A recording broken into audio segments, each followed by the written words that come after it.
We have just gotten the climactic conclusion to Modern Warfare 3 Zombies, the final Season 5 cutscene that you get for defeating the entity within the final Act 4 story mission, Ascension. Recovered from her possession, Ava Jansen has arrived at a much deeper understanding of the creature and their relationship. And with this knowledge, she spearheads a strike team into the dark ether, straight into the entity's lair. This is a phenomenal conclusion to Modern Warfare 3 Zombies and leaves us with so many questions, more questions than answers. So I'm going to play the full cutscene for you now, and then I'm going to jump back to try and explain everything, because there's literally a bazillion possibilities for what this cutscene could mean. I am so excited, so let's dive into it.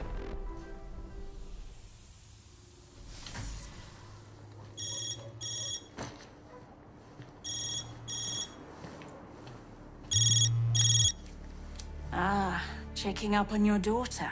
I wanted to say hello, to ask how you are doing. I'm on my best behavior. Promise. A lot has happened. It has taken a while to process it all. Process it all? Who are you and what have you done with Ravenov? So what are your plans? What is next for Dr. Jensen? You are checking up on me. Ava! Chill out. I'm glad you called. I tried the whole vacation thing, I really did. But I needed to keep my mind occupied. I kept thinking about Miller's report.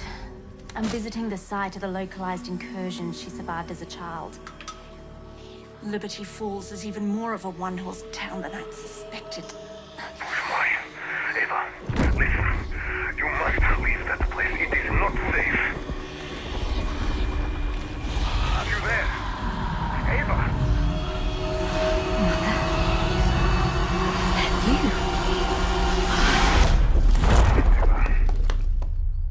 Ava? Ava!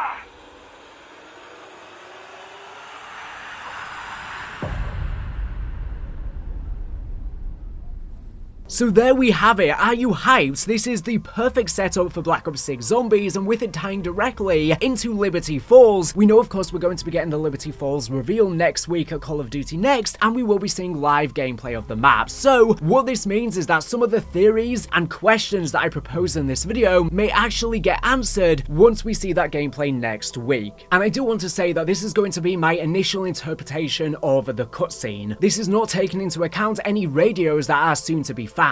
We know we're going to be getting a final one from Miller about Liberty Falls, for example, and I'm sure all of the radios that are found in the coming days will give us a lot more context towards this cutscene. So I'll probably have at least one follow-up video, potentially more, as more storyline information is uncovered, and after I've had more time to think about my theories, as well as the community has had time to collate their theories. Now, honestly, the entirety of Modern Warfare 3 Zombies has just been set up for Black Ops 6 Zombies, and probably the future with Black Ops 7 Zombies COD 2025. And it's barely given us any answers. There are so many questions, not just regarding this cutscene itself, but throughout the entirety of the storyline. For example, I've had theory videos in the past that Richtofen or his son could potentially be the president, or have been controlling things behind the scenes in Modern Warfare 3 Zombies, and this cutscene doesn't answer that. It doesn't disprove it either, but it doesn't give us any indication as to what is next. So those threads could still be important for the future. And the game's left us with so many questions about Black Ops 6 Zombies, and I hope that Black Ops 6 Zombies does solve a lot of these questions, because I feel like, honestly, there's a lot of questions that have been left here by Modern Warfare 3 that might not even get solved in Black Ops 6. So I guess we're going to have to wait and see what happens. And the cutscene doesn't have anything to do with Jack Fletcher or Viktor Zakhaev. I think Viktor Zakhaev was only introduced as a villain because they wanted to tie the Black Ops and Modern Warfare characters together, and it was just a marketing point, because they quickly booted him away from the storyline. And honestly, I don't think it's really ever going to be relevant again. Like I said, I think it was just a marketing point, and I feel like Treyarch honestly didn't even want to work with him as a character, and they resurrected him from the dead for no reason. This entire story could have existed without Zakhaev being involved at all. But let's dive into the cutscene itself. So it starts off with a screen saying 3 months later. So after Ravenov and Ava successfully managed to defeat the entity, Ava Jansen took a trip to West Virginia, the location of Liberty Falls. She is staying in what looks to be a hotel room, she's got a suitcase on her side, and she has a load of documents of Project Janus and Richtofen's ongoings on her bed. She's clearly become absolutely obsessed, and who can blame her? She is literally directly linked to the Dark Ether itself. She wants to piece together what happened, and honestly I thought that this final mission would provide us with a bit more answers, but clearly there are still so many questions that she has as to what on earth went on in the 90s during Black Ops 6 Zombies pertaining to her birth and her future. Now Ravenov calls her, just checking up on her. Of course, in the last cutscene we learned that both Ravenov as well as Samantha Maxis are Ava Jansen's biological parents, probably explaining why she has Dark Ether powers, as their DNA was taken by Requiem with or without their consent and was then inseminated in Dr. Grey, who was then the surrogate mother. And she was given up for adoption to the Jansens, ex-National Intelligence officials, in 1996 when the Requiem heads were dying due to their high exposure to Ethereum, and they ended up sacrificing themselves to a device for an unknown reason at this point in time. Probably one of those may have been to give Ravenov extended life, as 2 of the vials are missing and he could have taken one to allow him to look after Ava this entire time. Considering she is a living bond with the Dark Ether, Richtofen most likely had her created specifically to cause the breach. Now it's good that Ravenov actually calls her, and it seems like they have a closer relationship now, because of course in the last cutscene Ava stormed off after learning the truth from Dr. Grey about her birth parents, and she was furious about being lied to all of this time. And of course Ravenov has been watching from afar throughout Ava Jansen's life, but he's only recently come in contact with her and been an integral part in her life since she was abandoned in 1996. And I'm glad that they seem to be repairing their relationship now, but it was probably a bad choice for Ava to head to Liberty Falls, the location of course, one of Black Ops 6 Zombies' launch maps, which is why I say next week we're probably going to get some answers to some of the questions that I'm going to discuss. So Ava has loads of documents on the desk. One is of a Project Janus incident report on Liberty Falls. There is then a blueprint for the Wunderwaffe DG2, so I've got to assume that probably the Wunderwaffe will be returning inside of Black Ops 6 Zombies, and of course we've had it in this game as well. So when I say that Richtofen's probably been controlling things behind the scenes in Modern Warfare 3 Zombies, he's probably the reason we've gotten the Wunderwaffe again and the ray gun, etc. Now Ravenov's worried that Ava is up to no good. She promises she's on her best behavior, but Ravenov urges that she needs time to process everything that just happened, but clearly she's diving right off the deep end, doing her own research unbeknownst to Ravenov. He of course doesn't know she's in Liberty Falls right now, trying to piece everything together. But this shows a different side to Ravenov, a more caring side and a less hazy side, and honestly I'm surprised that Ravenov was not killed in this final story mission, because it kept getting foreshadowed in all of the intel, all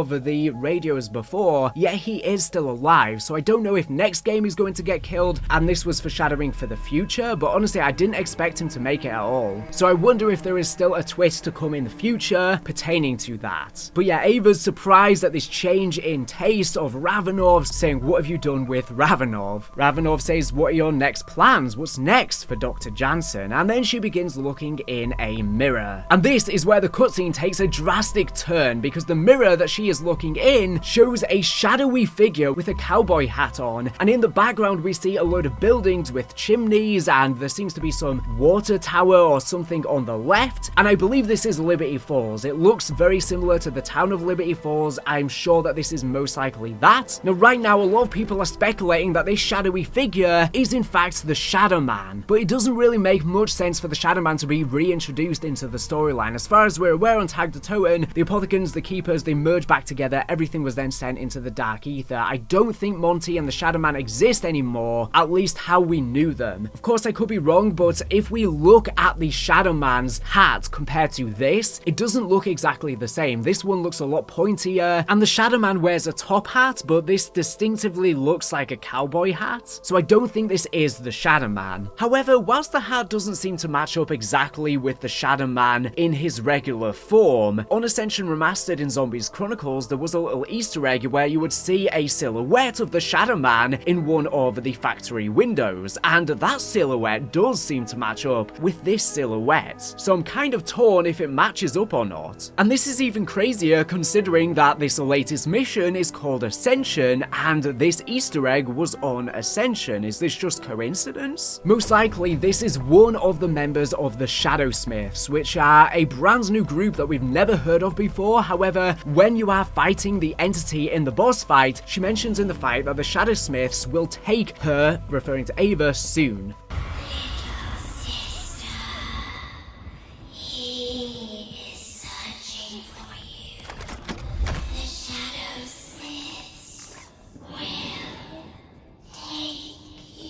Switching mags! And that's literally what we're seeing play out here. So most likely, this is one of the members of the Shadowsmiths. But who are the Shadowsmiths? There's a couple of theories I have. One is that they could be people from Liberty Falls when the zombie outbreak occurred there. Considering it's a western town, there's probably a bunch of blacksmiths and people are probably wearing similar attire to this with cowboy hats, etc. So the Shadowsmiths could be blacksmiths that got corrupted by the Dark Ether when the outbreak occurred there. Another idea I've seen floating around is, what if the Shadowsmiths are actually the Requiem heads themselves? Of course, they sacrificed themselves, and we know that their souls seem to exist in the Dark Ether. Ava had a hallucination of them all zombified earlier in the seasons, so could the Shadowsmiths be them? That is one possibility as well, and the Shadowsmiths could be trying to get Ava here because they need her. However, if they are the Shadowsmiths, who is this figure? Because as far as we're aware, none of the Requiem heads wear cowboy hats, so I'm thinking it's probably not the Requiem heads, but I guess it is a possibility. Now, interesting enough, the perk jingle for Mule Kick mentions someone known as Elboru, who we don't know who they are, but assuming they're probably a cowboy, they have a gun in hand. Maybe this could even be the backstory for this unknown character linked to Mule Kick. Now, if it is the Shadow Man, like I said, I don't think this is the case, but let's just say what if. This would have massive implications, because that means so much could return from the old story. The Shadow Man and Dr. Monty apparently shouldn't really exist. If they're returning, it's completely changing the future trajectory of the storyline. It gives the chance for Ultimus and Primus to even return. But Richtofen did make a promise to the Shadow Man when Ultimus Richtofen touched the MPD a long time ago. We never found out what that promise was. Was it just to perpetuate the cycle, or was there something else? Long ago, I made a promise, a vow, to protect him. In order to keep my word, I have done bad things. If this is the Shadow Man, that promise could still be relevant today. Eddie could be continuing whatever Ultimus Richtofen was up to before. But again, I don't think it's the Shadow Man, but this is just the implications on if this is the case. And he said, "I'll be seeing you from within the Summoning Key," when Primus Richtofen captured the soul of Eddie from Dimension 2210, which just so happens to be the very same Richtofen that's in our current story. Now, we thought that was referring to, of course, him escaping on Revelations, but could it be something more, even way beyond then? The name Shadowsmiths could also be meaning that they smith the shadows, as in they create the shadows. The Dark Ether has always been the shadowy place below creation, and the Apothecans were the first to succumb to its corruptions, ex-keepers. It begs the question though, if this is the Shadow Man and Dr. Monty and the Shadow Man have been in the Dark Ether the entire time, how on earth did Zykov manage to consume all of the old ones and rise to the highest rank in the Dark Ether, the hierarchical lord, to become the Forsaken? How did he not encounter them, and how did he become more powerful than them? Also, if the Shadow Man was to return, what is Dr. Monty up to? Have they formed a truce and become whole again to become the first one? This is kind of why I don't like the idea of the Shadow Man being reintroduced into the storyline, because it introduces a whole other bag of worms, no pun intended, if you get the joke. I'm thinking on the prospect of the Shadow Man returning, there was a weird mystery on Terra Maledicta's loading screen where there was a redacted faction in the Dark Ether. We couldn't make out much, but they looked to have tentacles and tendrils that seem to resemble the Apothecans, specifically the Magwas. Now, of course, we've seen various different things like the Abominations that closely resemble the Apothecans, so we think they are further evolutions of them after they were sent into the Dark Ether. But if the Shadow Man is somehow still alive, maybe this is his faction, maybe this is the new version of the Apothecans, maybe not the Apothecans per se, because it's literally been eons and millennia inside of the Dark Ether, so they would have corrupted a lot further, and factions could have split off even from the Apothicons themselves if they are still around, or the merger of the Apothicons and the Keepers could have further corrupted. So I wonder if the Shadowsmiths could be the leaders of this redacted faction. But the other thing that doesn't make sense about the Shadow Man returning is, of course, he was within the summoning key in the broken cycle in Black Ops 4 Zombies, because we never went to Grod Krovi, we never went to Revelations. He was still within the summoning key. And like I said, the Apothicons and the Keepers apparently restored their duality and became whole again, became one, like they originally were before certain corrupted Keepers eventually turned into the Apothicons. So maybe the Shadow Man somehow found a way to escape from the summoning key, because when the Agarthan device is destroyed with the summoning key, surely that would kill the Shadow Man. But if somehow when the duality was restored, it allowed him to be freed, then that could be a way to explain this, but the Shadow Man really shouldn't exist anymore, which is why I'm feeling like this could be a red herring, while some people are very adamant that this is probably the Shadow Man and are saying, well, why would they introduce a shadowy figure yet again with a hat if it's not going to be the Shadow Man? Like I said, I am hesitant to jump the gun again because we jumped the gun with thinking the entity was Sam, of which their silhouette seems so similar. And Shadowsmiths implies multiple, so there wouldn't just be the Shadow Man, there would be many of them. Also, Element 115 has randomly been reintroduced into the storyline. In a prior season, they added them back in the Dark Ether to play the 115 instrumental song, and then there's another Easter egg being added into the actual Urzikstan map, not in the Dark Ether, in this season. So at first I thought that this had no canon relevance, but now that it's happening again, it makes me feel like it has to have something to do with the storyline. But Element 115, if you are unaware, was intrinsically linked to our characters Ultimus and Primus before, bonded with the Agarthan device, and when that was destroyed, it wiped 115 as well as Ultimus and Primus from ever existing, cleansing the paradox. So Element 115 should not exist anymore, so I don't know how it's coming back into the story, but if so, if this is the Shadow Man, which again I'm not saying it is, but the Shadow Man and the Apothicons specifically sent 115 to the Earth in the hopes that humanity would wage war. If it is the Shadow Man, is he doing similar again, sending 115 out into the Earth? I'm not sure what I feel about the storyline thread being so similar, but I'm feeling like this could be a similar red herring to when we first saw the entity and we all just assumed that it was Samantha Maxis. This could be a similar case, where Treyarch know we're going to think this is the Shadow Man, so they're trying to throw us off. I wonder if this shadow figure could have anything to do with Mr. Peaks, who apparently kept the child safe in the dark place and lived in his hat. This is extremely superficial, but could it even be referring to this hat in particular? And Ultimus Richtofen said he didn't have a rabbit in his hat before he died on Tag de Toten. But yeah, Ava then carries on bluffing to Ravenov. She's unaware of this happening in the mirror, and she's saying chill out, she's just trying to be on a vacation, but obviously she's actually up to no good. Now in the background of the shot, we also see a painting of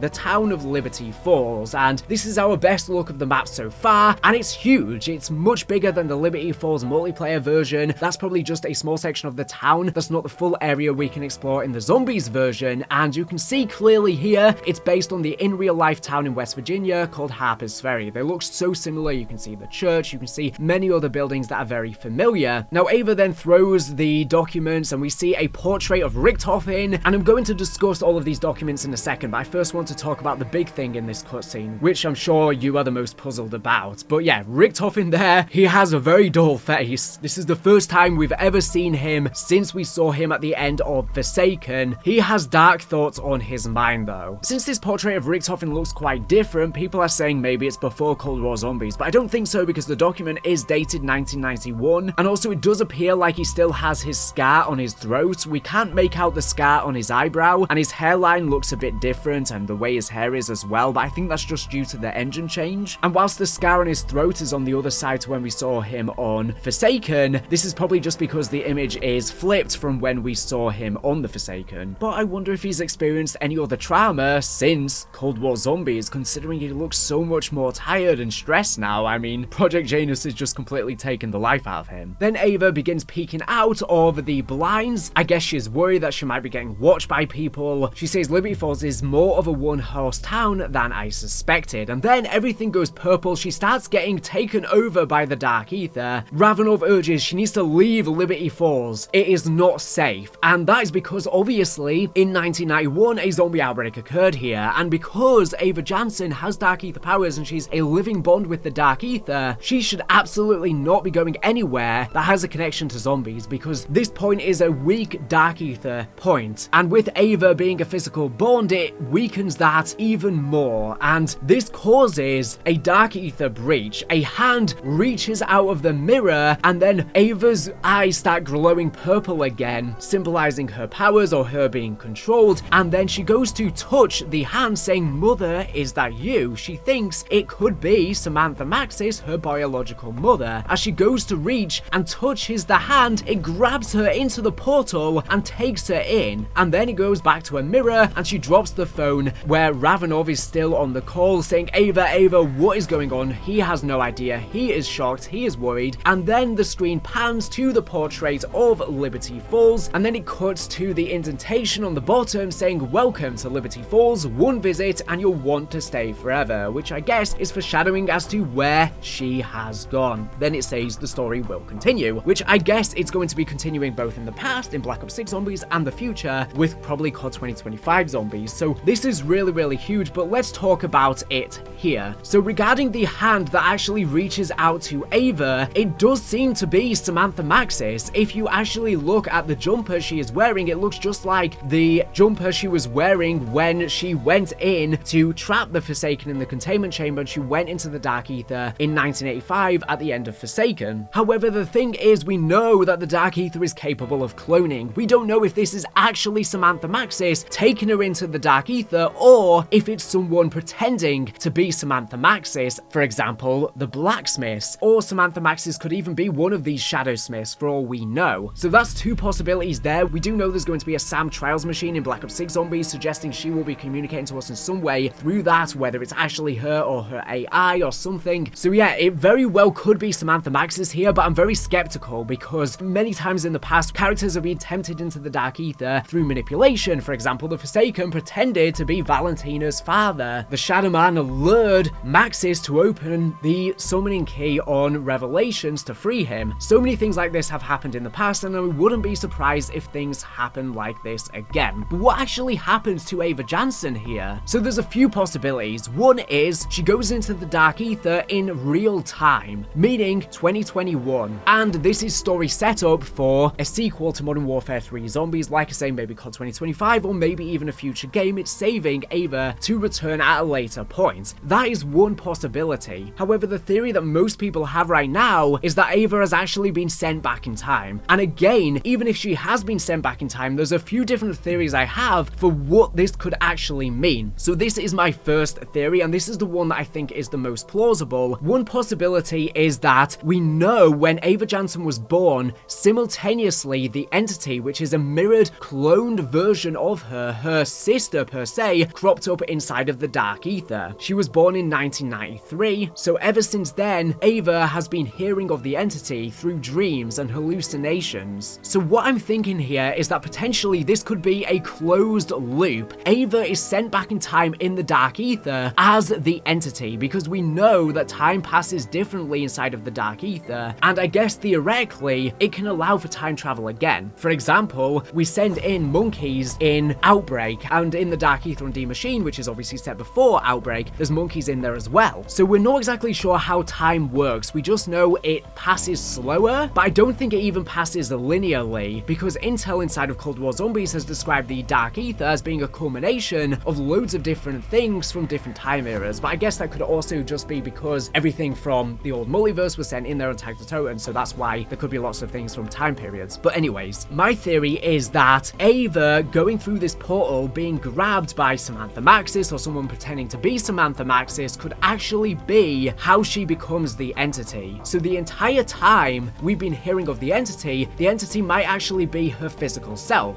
But obviously we defeated the entity just now, so this could be a closed loop. We might have seen Ava Jansen's entire life play out, and this could make sense because the entity was constantly wanting Ava to rebond and reform with her, and that could be because she wanted a closed loop, because in defeating the entity, it might have caused the cycle to repeat, where she's stuck in this constant cycle. She is born at the same time the entity crops up. She lives out her whole life from 1993 to 2021. She defeats the entity, heads to Liberty Falls, and then Samantha Maxis again or someone else lures her into the dark ether. She gets sent back as the entity in 1993 when she was born. It's a closed cycle. Now the reason why I've come up with this theory is, to me, it just makes the most sense, and also it's the simplest explanation. Of course, in the old multiverse, things got very complicated with having so many different time travel caused all of the fractures of the universes. It caused all of the trouble we saw. If they are reintroducing time travel into the storyline, this is the only way they can do it without creating branching timelines, that it's a closed loop. But again, this is just a theory. This is my idea, and technically it can make sense with everything we know. The entity has been described as her clone, her mirror, her reflection, and would herself not be her own clone, her own mirror, if she's seeing a future version of herself? And also, throughout Modern Warfare 3 Zombies, we know that the entity has been communicating through the dark ether as a living mirror, and has been watching her through her own mirror in her house. The entity has literally been described as her mirror, and this hand peeks out through her mirror, so surely this could be symbolizing that yes, they are one and the same. And the entity has been described as Ava Jansen's shadow as well. So considering she's grabbed by a shadowy figure, again, this could be suggesting they could be one and the same. And considering the entity says he is searching for you, and basically warning her that if she defeats the entity, then she's going to be gotten by the Shadow Smiths, it seems to be actually trying to protect her. We might have had the wrong idea about the entity the entire time. It could have actually been trying to help her against the Shadow Smiths, and by us defeating them, it has sealed her fate. The entity repeatedly begs her to stop, saying she has a bright light, she is able to see things outside of her realm, outside of what she can see. Because time works differently in the dark ether, the entity's perception on time is so much different. She has so much more access to knowledge. And if the entity is one and the same as Ava, like I said, she might be warning against this and not wanting to continue this loop.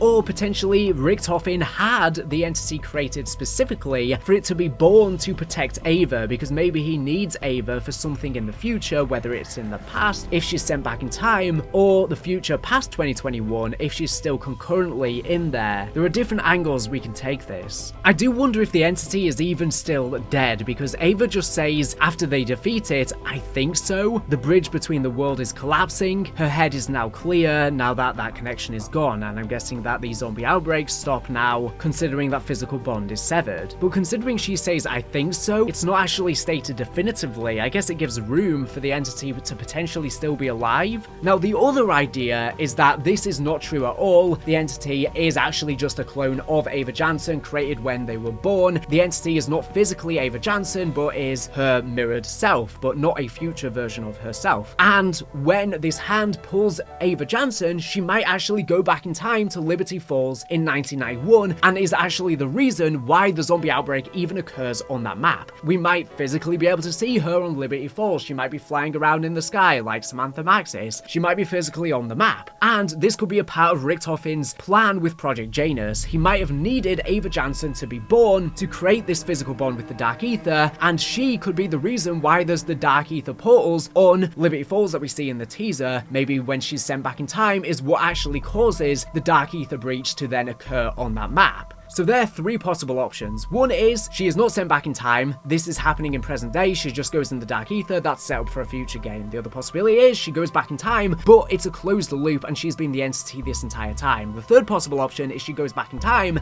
but it's not a closed loop, and that could create some sort of branching narrative. We know the Requiem heads, for example, sacrificed themselves and are dead. Maybe this could create a timeline where that doesn't happen. However, I don't think that's going to be the case. I don't think Treyarch are going to be messing with the storyline again with many different timelines. I think that's something they don't want to delve into again because it does get complicated, but I guess that's one idea. Now, if alternative timelines are reintroduced into the storyline, which like I said, I don't think is actually going to happen, but if that's happening, I wonder if that could be how Ravenov actually dies, because like I said, he's been foreshadows that he's going to die. So what if Ava goes back in time and creates a split timeline where this time the Requiem heads don't die, maybe in this timeline Ravenov does die, and that is what it's foreshadowing. If we are correct that one of the vials is taken by Ravenor to allow him to live longer, he could die instead. Again, I don't think this is going to happen, but it's just a possibility, so I thought I would point this out. And considering Richtofen sent an elite unit to Liberty Falls, if it is correct that Ava Jansen was sent here back in time, then maybe he sent in that unit to try and locate her, because considering he literally controlled the town, set the events in motion for the outbreak to begin itself, why would he then need to send in an elite team to find out what's going on in the town when he should surely already know, unless there's something or someone or many things that he needs to obtain or collect inside of the map, and of course it's probably too dangerous for him to be there himself. But yeah, in my opinion, that's what I think is going on here. I personally think Ava has been the entity the entire time, but maybe I'm completely wrong, and if she has actually been sent back to Liberty Falls and we're physically going to see her on the map, like I said, when we get to see Call of Duty next and gameplay of Liberty Falls next week, it should confirm whether or not this is the case, and we might get more answers. So that's everything there regarding the cutscene itself, but now I actually want to dive into all of the documents that Ava is sifting through and she has on her bed, because they're very important for Black Ops 6 Zombies. They reveal a lot of new characters that I'm sure are going to be very important in the storyline, and Ava's been getting all of these top secret documents for Project Janus throughout Modern Warfare 3 Zombies. Now, she is very extremely intelligent, so maybe she's just able to hack her way through, but it's almost as if someone is giving her these documents. Is Richtofen intentionally letting her because he needs her to be taken by this portal, and this is setting events in motion? So the most important document is Project Janus, reference Liberty Falls outbreak incident, interview date the 23rd of April 1991, so soon after the outbreak actually takes place. We know Terminus and Liberty Falls are taking place simultaneously in February of 1991. Now, of course, we've had radios about Crystal Miller from Modern Warfare 3 Zombies and how she was physically living on Liberty Falls as a child, and we learned that an outbreak ensued and both her father and mother died. Almost everyone in the town ends up dying. We know there's probably going to be civilians we're able to rescue on Liberty Falls and come across being attacked by zombies whilst we're playing the map, and it seems like Richtofen captures and interrogates everyone who survives because of course he doesn't want the public to know about this. We know from Miller's radios that she keeps everything on the down low and secretive because probably she doesn't want to die, and Richtofen would probably kill anyone off who discloses confidential stuff regarding Project Janus. So she's been interviewed by Blanchard J, so I wonder if he is going to be an important character in Black Ops 6 Zombies, and interesting enough, his initials are JB, the same as Jason Blundell, but I'm sure there's no connection there. He says to Miller, Deposition 1, Subject Crystal Miller, February 23rd, 1991, Janus Security Chief John Blanchard attending. So there we have his full name. Hello Crystal, I'm John. Do you remember me from yesterday? So I guess he potentially was one of the people who rescued Miller, who is the elite unit that's sent in by Richtofen. We know we're going to be playing as an elite unit of operators on Liberty Falls, and maybe he's one of the people sent in, and he manages to rescue some of these people and do Richtofen's bidding. I'm sorry Crystal, you're going to have to speak into the microphone. Can you do that for me, hun? She says yes. Obviously, Miller's a child at this point. Her parents and everyone she knows in the town has just died. She's very traumatized. The fact she's even doing this requires so much strength. John says, I'm going to ask you a few questions. Do you think you can answer? She says yes. How old are you, Crystal? She says 5. So yes, she's very, very young. He says 5. Okay, you're doing great. You're being very brave. Do you know why you are here? She says yes. Do you think you can tell me why? She says because they're all dead. He says who's dead, Crystal? She says Mummy, Daddy, the man in Oliver's comic book store. He says, can you tell me what happened? She says other people from the town chased Daddy down an alley and bit him as he fired his rifle, but then Mum grabbed my wrist really, really hard and pushed me down the street. It really hurts. So I guess that's how she managed to be freed. Her mother tried to get her going to evacuate the town. Now on the right we see a couple more documents where it says Project Janus, it says Liberty Falls incident footage. So this is some CCTV footage. We see one shot where all of the zombies are attacking a car and there's a building in the background. Another shot shows the street where there's lots of cars and stuff on fire, and the zombies are literally everywhere as the townsfolk are being decimated. Very similar to the teasers we got of Liberty Falls before, where we saw Miller's family escaping the burning house. So I'm guessing that's from the intro cutscene. We're probably going to find out about Miller and her experience during the evacuation in the intro cutscene, as Richtofen then sends in an elite team to sort things out. And whilst recording this video, the third radio from Miller has actually been found, which details pretty much exactly the events that are described within this document of her interrogation. I'll let you listen to it now. Hi, Ravenov. Sorry for the delay. I've been trying to record the rest of my story about Liberty Falls, but turns out talking about trauma is harder than I'd anticipated. You'd think dogs would have warned me. Well, then again, the only soul I'm telling this to is you. So, I guess that ain't on him. Okay. Where was I? Oh, yeah. Dad had gotten attacked over by Ollie's comics. When we passed the alley where he'd been jumped, I saw Dad's body, and I guess something in me just snapped. It was like the lights getting flipped on at bar close. Suddenly, everything was too loud, too bright. I wasn't prepared for it. All the stuff I hadn't noticed up till then came flooding in. People screaming, buildings on fire, shots going off in all directions. And everywhere I turned, there were monsters. Mom and me tried to take a shortcut behind the motor lodge, but it was blocked. I could hear the growls behind us getting louder. That's when Mom spotted the fire escape. Quick as you can, baby girl. I'm right behind you.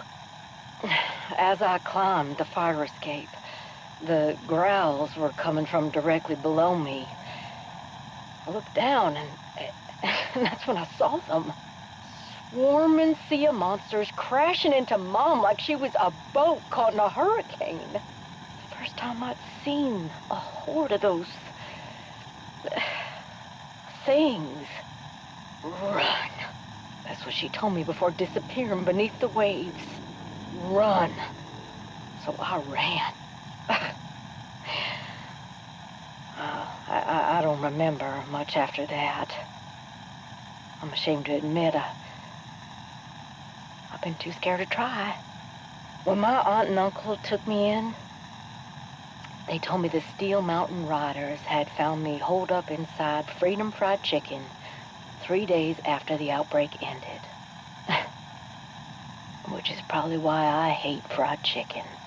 And interestingly enough, the Steel Mountain Riders are who owned the Bloodburner motorcycle in the game, so this is the backstory for that, and the bike's real name is supposedly Carl Hoover. But ultimately, the bikes end up in the Dark Ether, and I wonder if the Steel Mountain Riders could be important to anything in the future. Considering they have a Dark Ether bicycle, did some of them succumb to the Dark Ether? Could they even be the Shadow Smiths? So I guess this is a bike gang that existed on Liberty Falls. We will probably see them evacuating or maybe even helping us whilst we are playing the map, and I wonder if these bikes could even be playable. And there's lots of other things to make out on these documents. So there's a note at the bottom. I can't really make out exactly what it says, but it says the 5th of January 1991, and then I think it says Maxwell, but I can't exactly read it, who it's actually signed by. But this note is extremely important. It says the ECMO kit and the specialized cannula set, Dr. Modi's pet projects. Please put a rush on this. You know how she can be. Thanks. Now, I think I know what this actually is. Upon Googling what a cannula is, assuming I'm reading this correctly because it's a bit blurry on the version I'm watching, it's basically just an injection. So surely this is referring to the mutant injection we see inside of Black Ops 6 Zombies that turns you into a mangler for a short duration. It seems like Project Janus and whoever this person is that's working for Richtofen has been creating these devices that are probably used in war efforts and also to help fend themselves against the zombies. But what this means is that they've managed to develop drugs and technology where they can turn into a zombie and back again. I don't know if there's any long-lasting implications of exposure to the Dark Ether, or if they're able to turn back unaffected. Richtofen's been experimenting with the Dark Ether throughout. We know, of course, that he's had a Dark Ether breeding module even created for the power machine on Terminus, and we know that, of course, he's taken Requiem's DNA samples and Samantha Maxis's, and most likely this has all been to a Dark Ether technology. We then have another Project Janus document, but this one is hard to read and it's also cut off, so we can't see the full thing, but it says confidential, senior team management, eyes only, something psych assessment, Panos, Pericles or Pentacles. So this is another important character, Penos, again another high up scientist in Richtofen's Project Janus. It says senior project scientist 2. By the prescribed score thresholds Dr. Panos has passed psychiatric assessments. However, there are some quirks that thinking I I feel warrants keeping a close eye on him as the something 1, something I am forced to recommend a quarterly. Then it says something strain on our senior staff as they, something programmed, preconceptions of the blank, something that I can't really see, maybe personality inventory or functionality, I'm not sure what it says there, and then it says and something my opinion, subclinical he, and then it's blank, something over time to having, and that's all we can make out. Now there's other documents here as well that are kind of cut off or you can't really make out, it's too blurry and I'm not sure what that is about. And there is also another device that has a blueprint of which says Etheric Energy Research Division LTG device. This looks to be some sort of generator, it says assembled. I can't really make out what it's called in the bottom right, it's a bit too blurry for me to read. I think it says something dimensional, something space, but again it's a bit blurry. We can see some of the compression parts for it. At the top I think it says something about gateway device, it's a bit unclear. We see that it's 5 foot tall. Now what I'm thinking this is this is probably how the Dark Ether is breached on Liberty Falls. That's what I'm guessing. Of course Richthofen's had underground tunnels built on Liberty Falls and he's been doing lots of experiments there. And this is probably the location where the Dark Ether breach first occurs and then it crops up at Terminus simultaneously due to that being a Dark Ether weak spot and other places around the world. And maybe this is actually where or how Ava Janssen could even be born or conceived from this device, I'm not sure. Or maybe this is where Ava Janssen gets teleported back to inside this device if we are correct that she goes back in time. But regardless of that, I basically think that this is going to serve as the Dark Ether piercer. This is probably what causes the zombie outbreak and the Dark Ether to pierce inside the world. I mean, it literally looks like a drill as well. We know Richthofen has been drilling lots of things on Liberty Falls as well with these tunnels, so most likely he's been keeping this Dark Ether breach underneath Liberty Falls. I could be wrong here, this could be a device for something else though, but this is just my initial interpretation. But that's everything we know about this cutscene so far and all of my theories. Let me know all of your thoughts in the comment section down below. Like I said, we still have more radios to uncover and potentially some other Easter eggs, so I'll have videos coming out soon, as well as if I think of any other theories, I'll be sure to update you. I've discussed many different ways that this can be interpreted, so let me know which one you think is the most likely, and also let me know if you have any other theories on Ava Janssen being taken into the portal. Do you think it's Samantha Maxis that takes her? Do you think it's someone else? Do you think the shadowy character is the Shadow Man, or do you think it's just these Shadow Carpenter people? Let me know, do you think Ava Janssen is the NC and has been the entire time? Do you think she goes back in time, or do you think she's just taken into the Dark Ether in present day? Is she now together again with her mother inside of the Dark Ether? So many possibilities here. Or is this hand just a clone or a Dark Ether entity pretending, such as an old one or something like that? Some people are thinking that if these are the Requiem heads, then maybe they're reaching out to Ava to bring her back.